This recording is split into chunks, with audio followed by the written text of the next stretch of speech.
hey, yeah!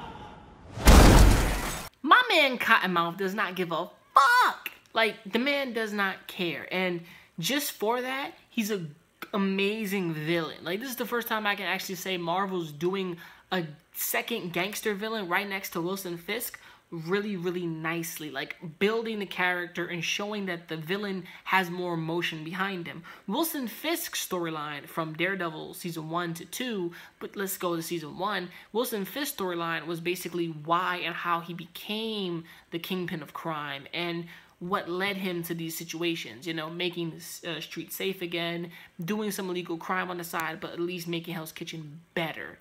And for Cottonmouth, it's making Harlem Hood a little more safer with money in his control and not someone else's. So that's a lot. But also you see his emotional breakdown from, spoiler alert, the death of Pops. If you have not seen Daredevil, not Daredevil. If you have not seen Luke Cage right now, season 1, episode 2, Code of the Streets, you need to check that shit out. You need to watch that shit today, okay? That was too close to the camera. I'm so sorry. My mug is, like, mad ugly. But the one thing I like about Cottonmouth is he's strong. He's got a lot on his mind. Between his cousin with all of the politics and bullshit, he's looking past that and saying, that's bullshit. Because the one thing about a nigga is you will never see him coming. You'll underestimate a nigga before you basically say yeah to the white man.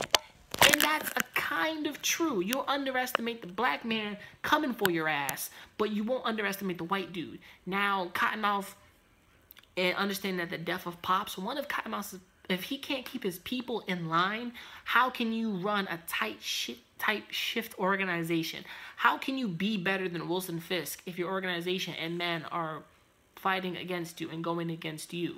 Like, how can you do that? How? You know what I'm saying? That puts him at a tight little, puts him at a standstill, you know what I'm saying? Shades, we see Shades has a human side. The fuck? Shades is like, you gonna hit him when he comes out, right? Clocks the gun. You gonna hit him when he comes out, right?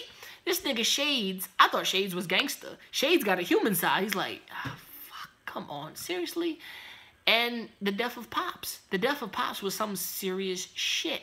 And that made Luke look at it like, well, you know what? I can't just stand still. And Chico's dumbass getting hit up like, ugh, like for real. And Luke protecting the kid, first instinct, which I wish he could have protected Pops, but Luke's first instinct was save the kid. Because you can't kill a kid. You can't kill a kid on television. Plus there was like 2 of them in there. So Luke just saving that kid, that was good. And that boy's mama really wanting some Luke Cage D. But remember, Luke Cage fucked the cop. Luke Cage got some cop booty. Cop booty. Luke Cage, cop booty. But looking past all this, this episode was really strong. Like, I like that Cottonmouth said there was a code to what we used to do back then.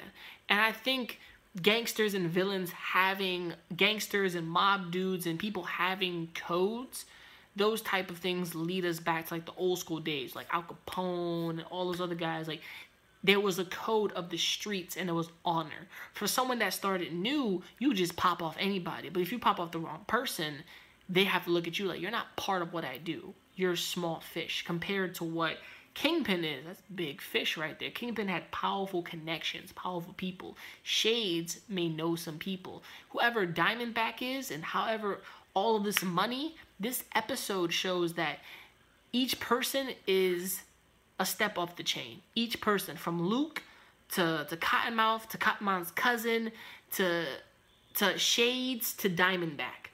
Everyone's a step up. Even Pops was a step up of loyalty and respect. Pops used to be the best man back then. That's why I called him Pop, because his knuckles go bang, you know, just pop him. I respect this character. He used to say, I used to be one of Harlem's like super thugs. And now what I'm doing is I'm trying to take away the thuggery and just take all the kids and try to save them, make them do better things with their lives. I respected that. This shows Harlem's intent of, yeah, there's violence out there and there's gunshots and there's killing. But in reality, you don't have to be a part of that.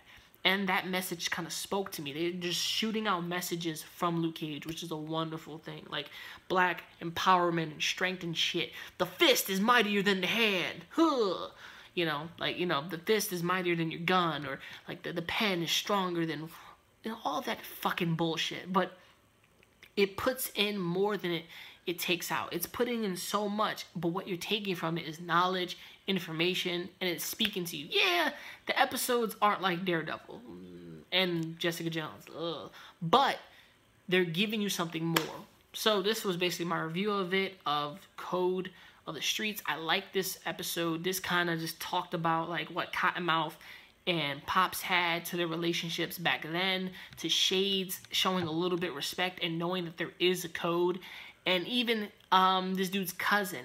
But also Cottonmouth throwing that nigga off the fucking roof was amazing. Best part of the episode, I don't care. And then this nigga Turk was like, man, I'm Turk. There hasn't been a door invented to keep me out. That Turk dude was dead on. So, what did you think of this review? I'm Fatman DD1. Subscribe.